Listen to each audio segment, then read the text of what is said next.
You're watching O24 News World News Program. Next up are the headlines.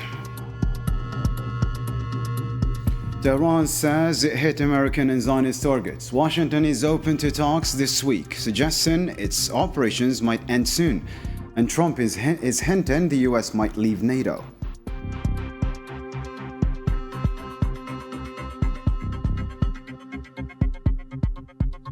Tehran threatens a strong response if its infrastructure is hit and warns Gulf states of devastation.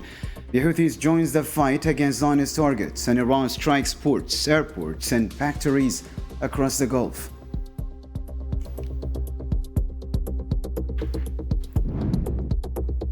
In Lebanon, heavy strikes across the south leave many dead. Occupation forces massacre journalists, and Hezbollah hits military targets south of the country.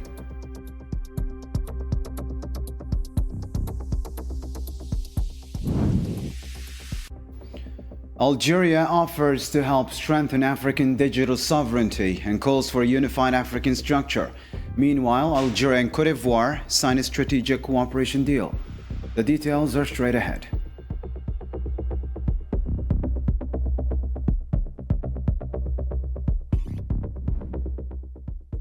Welcome back. Iran reports deaths and injuries after joint US and Zionist airstrikes hit residential areas and infrastructure in Isfahan, Bushehr, and Tehran. Authorities confirm casualties in the capital, including strikes on a neighborhood and the Iran University of Science and Technology. In Bushehr, a couple and their 2 children were killed when their car was targeted near Dire Port. In Isfahan, 1 person was killed and 15 injured in an attack on a steel complex.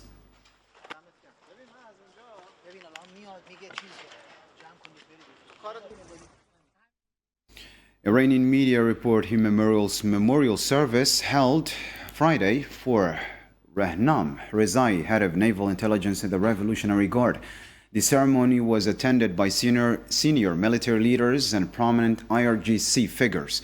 Rezai was considered a key figure in maritime intelligence, playing a central role in operations and coordination across the Persian Gulf and the Strait of Hormuz.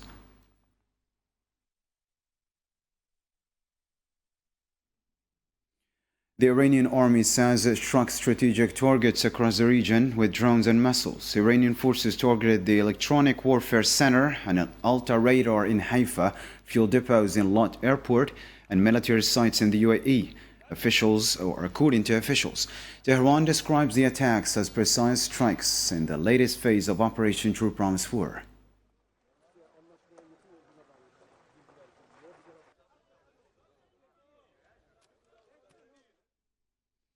For its part, the U.S. has deployed the aircraft carrier USS George H.W. Bush to the Middle East under CENTCOM.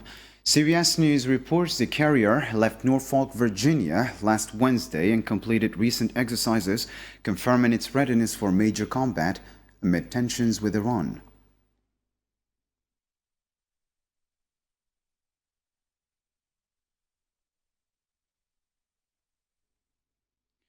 Tensions across the Middle East are hitting new highs as the conflict enters its first month. Iranian cities are reporting heavy damage from US and Zionist strikes, while Tehran vows to retaliate. Diplomatic efforts are ongoing, but the situation remains volatile. More on this story with Karim Basfawi. With the confrontation in the Middle East entering its first month, tensions remain extremely high. On Saturday, Iranian authorities reported multiple casualties and widespread damage following US and Zionist strikes targeting residential areas and key infrastructure in Tehran, Isfahan, and Bushehr. For its part, the Iranian military said it launched missile strikes on strategic sites in occupied Palestinian territories and several Gulf states. In this context, Iranian President Masoud Pezeshkian has warned of a firm and decisive response if attacks on the country's infrastructure continue.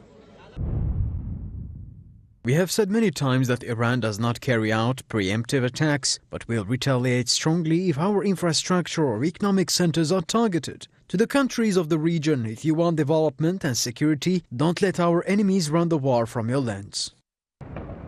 While the situation on the ground continues to escalate, diplomatic efforts are ongoing but appear to be struggling to end the war. Moscow said that Foreign Minister Sergei Lavrov has discussed with his Iranian counterpart Abbas Araghchi the possibility of reaching a diplomatic settlement of the war in the Middle East. For his part, Trump's special envoy for the Middle East, Steve Witkoff, announced the possibility of talks between Washington and Iran this week.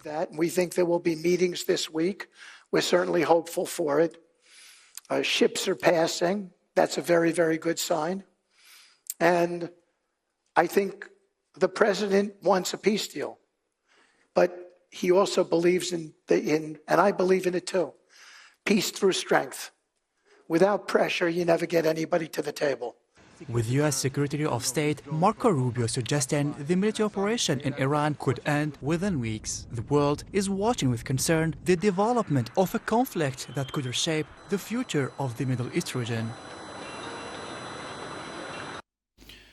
U.S. Secretary of State Marco Rubio said after G7 meetings that Washington believes its military campaign in Iran can wrap up within weeks, not months, and that the core objectives are close to being met. Officials say the U.S. can achieve its goals without deploying ground troops, even as broader regional tensions persist and indirect talks with Iran continue.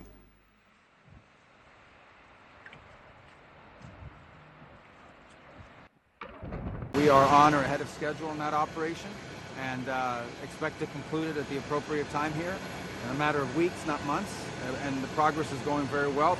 There are some in the Iranian regime that are going around saying that they want to make the Strait of Hormuz tolling thing, they want to make it permanent. That's unacceptable. U.S. President Donald Trump says the U.S. can pull back support from NATO over its failure to send troops to the Strait of Hormuz. Speaking at an event or economic event in Miami, Trump criticized allies, saying Washington is no longer obligated to defend them if needed.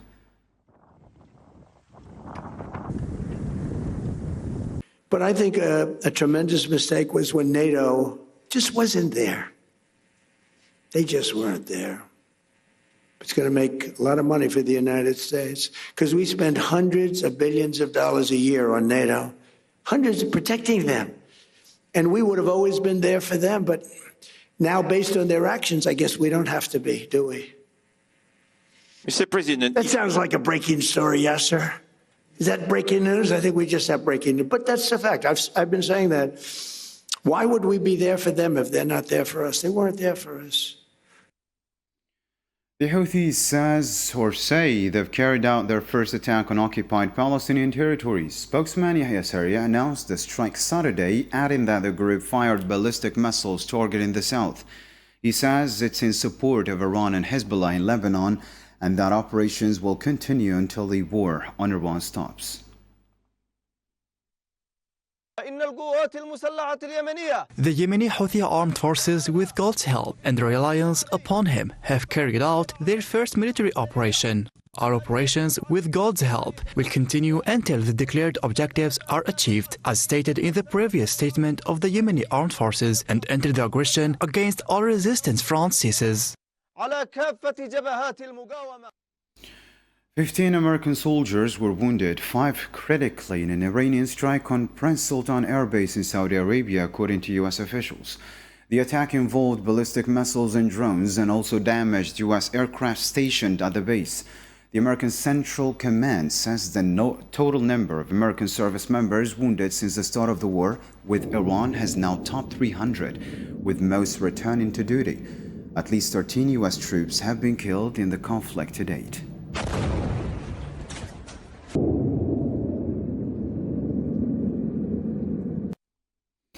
The Iranian Revolutionary Guard Corps says it struck a U.S. base in Dubai, sinking 3 ships and damaging others in the 84th wave of Operation True Promise 4. The IRGC also reported destroying a warehouse storing Ukrainian anti-drone systems at the port, where Ukrainian experts employed by the UAE were present, raising concerns about casualties. The UAE authorities said 6 people were injured when debris fell after air defenses intercepted an Iranian ballistic missile in Abu Dhabi's Al Khalifa economic zone.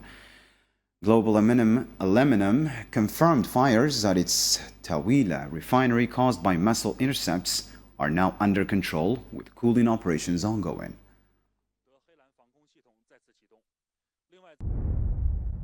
The Islamic Revolutionary Guard Corps Navy carried out a complex attack targeting a U.S. base in the port of Ash-Shuyukh and the coast and port of Dubai. The attack resulted in precise hits on U.S. soldiers and their tactical equipment. During this operation, which was carried out using ballistic and cruise missiles, 6 U.S. landing ships were targeted in the port of Ash-Shuyukh.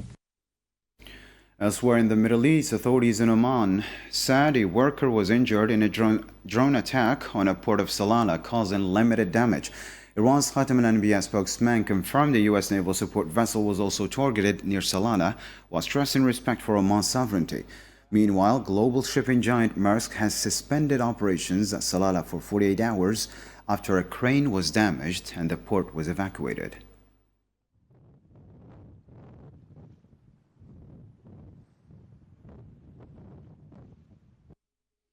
Kuwait International Airport was also hit by drones on Saturday, damaging the airport's monitoring system, according to authorities, adding that no injuries have been reported.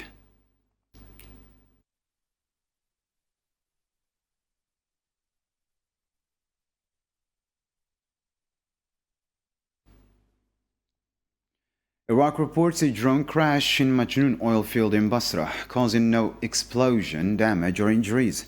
Separately, local media say another drone was shot down in Dahuk, Kurdistan, with no details on who was responsible.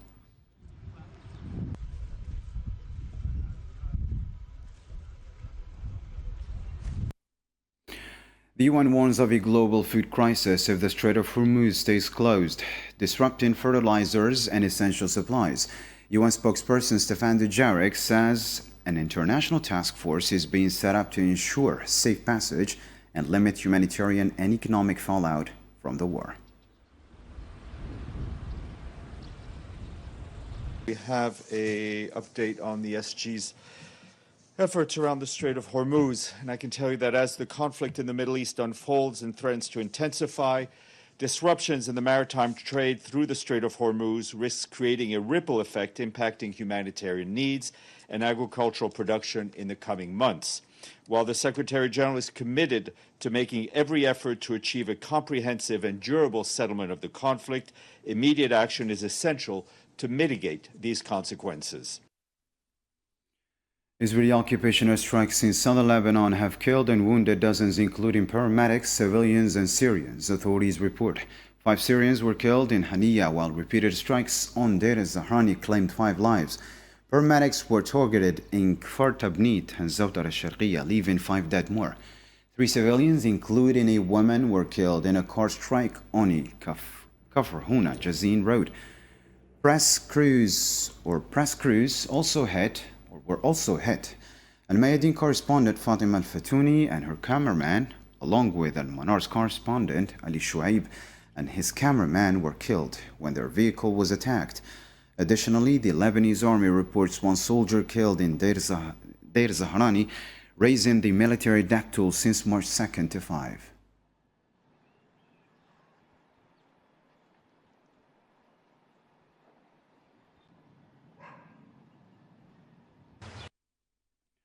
Hezbollah says it struck a Zionist armored personnel carrier in southern Lebanon using a suicide drone near Taiba, causing casualties.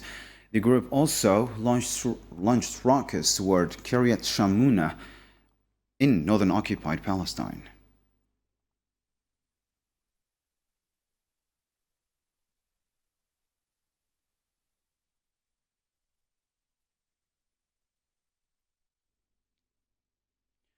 Zionist attacks on Lebanon are driving families from their homes at an unprecedented pace. UNICEF reports over 370,000 children displaced in recent weeks, with many sleeping in tents, public buildings, or on streets without basic necessities.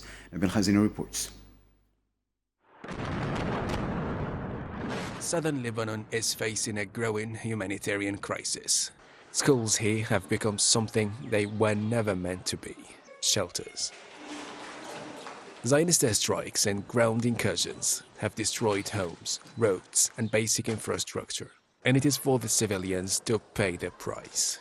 Families are fleeing the affected areas. Many are living in makeshift shelters or tents. Children play amid the rubble as families struggle to maintain a sense of normal life. We fled our village because of the Israeli threat. We came to the city of Tyre, which is the closest place for shelter to our village. I told the people of my village that they could come here after we opened the school.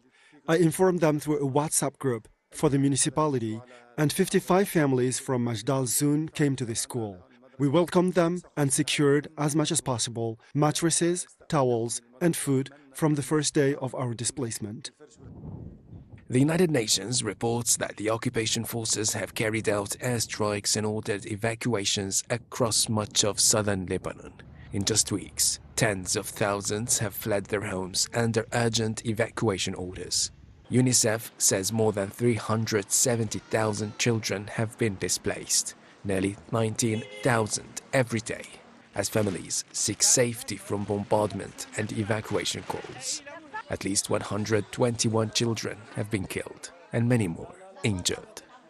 Undoubtedly, the escalating violence in the region is of profound consequence. The situation is dire in terms of the humanitarian consequences that people across the region are faced with.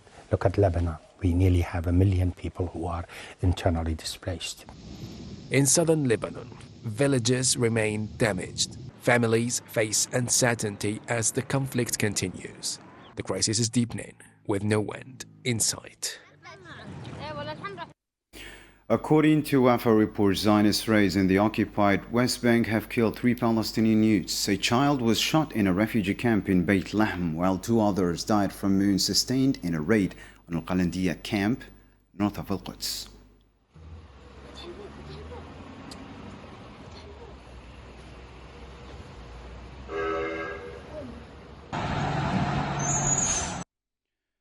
Zionist fire in Gaza has killed 3 Palestinians and wounded others, violating the ceasefire again. 2 brothers were killed in East Gaza City after drone strike and artillery shelling, while 1 person died and 2 others were wounded in a vehicle strike at Beni Suhaila in Khan Yunis.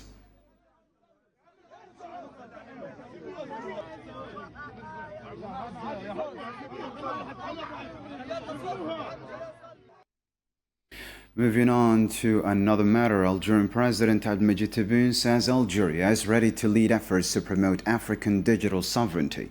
Speaking on behalf of the President at the Global Africa Tech 2026 event, Prime Minister Sif Gharieb highlighted Algeria's initiatives to build a unified technological strategy for a strong, digitally independent Africa. إن الجزائر بحكم مكانتها الاقتصادية. Given its influential economic and geostrategic position at the heart of Africa, Algeria stands ready to play an active role and emerge as a leading force in strengthening African digital sovereignty while reaffirming its full commitment to leveraging its communication infrastructure and human resources to achieve this ambitious goal. The country is turning its intentions into concrete action through exemplary initiatives already being implemented on the ground, notably the Trans-Saharan Fiber Optic Link project. Likewise, my country's dedication to serving this unified African cause is demonstrated by hosting this event, whose objectives are fully aligned with the initiatives of the African Union and the International Telecommunication Union, as well as key continental programs such as NEPAD and Smart Africa. We hope that this event will offer an interactive space for consultation, along with a platform for exchanging visions and ideas, and for sharing experiences and best practices, with the aim of defining a common technological strategy that will enable us to achieve our shared goal, an interconnected, resilient and autonomous Africa in the field of digitalization. Algerian President Abdelmadjid Tebboune says secure infrastructure is key to the success of the AFCFTA and a fully integrated African market.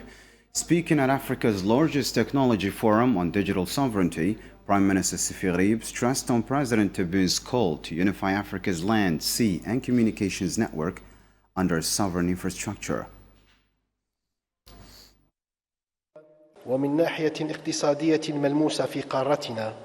From a tangible economic perspective for our continent, connecting African networks is essential to the success of the African Continental Free Trade Area. All of this requires that Africa be interconnected within itself to unlock its full economic potential without optical corridors, shared data capacity and secure infrastructure. There can be no truly integrated African market. Infrastructure integration and capacity sharing remain the fastest ways to bridge the connectivity gap between our countries. Therefore, our shared challenge and ultimate goal lies in achieving, through close cooperation and fruitful partnerships, the unification of Africa's space, land and sea into a sovereign and fully integrated communications infrastructure.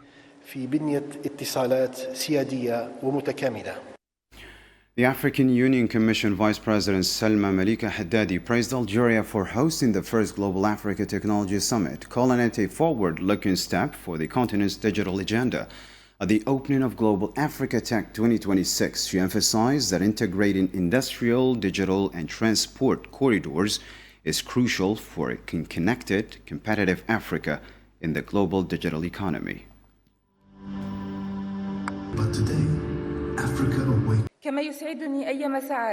At the outset of my remarks, I extend my sincere thanks and deep gratitude to President Abdelmadjid Tebboune and to the Algerian government for their wise initiative in hosting this prominent continental forum and for their firm commitment to supporting the development of technology in Africa and enhancing its future prospects.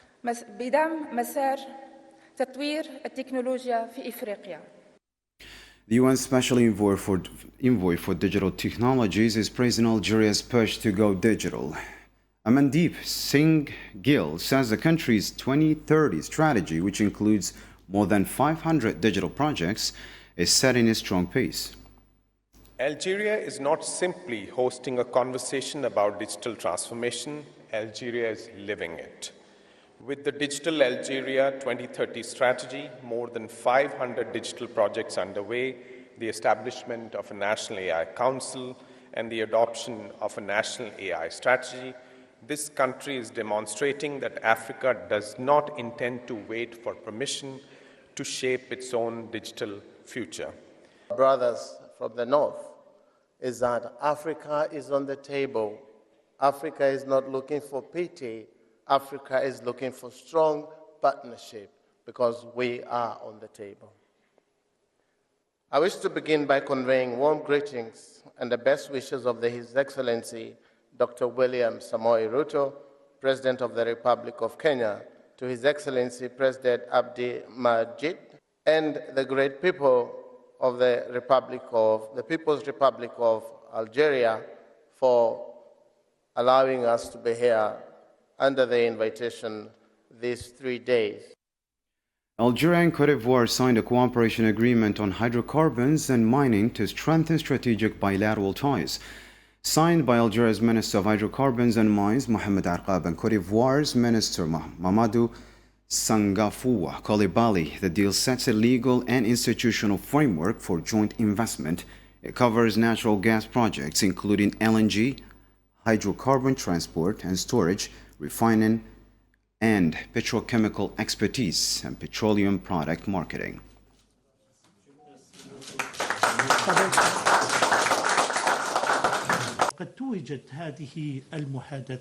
These talks culminated in the signing of a cooperation agreement between Algeria and the Côte d'Ivoire, establishing a legal and institutional framework to strengthen partnerships between the two countries and opening promising prospects for the development of joint projects across all stages of the value chain in both the hydrocarbons and mining sectors.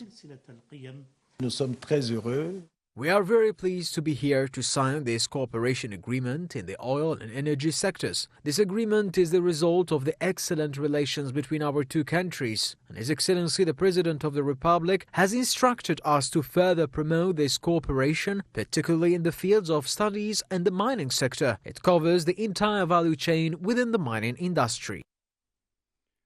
And we have just received breaking news. Algeria is in mourning tonight. The presidency has announced the passing of former president and veteran of the liberation struggle, Yamin Zarwal. According to an official statement, Zarwal died this evening at the Mohammed Sghir Nakash Military Hospital following a long and serious illness.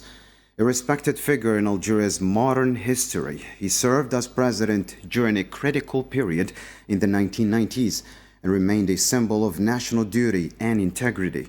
The presidency extended its condolences to his family and to the Algerian people, honoring his legacy as a mujahid and a former head of state.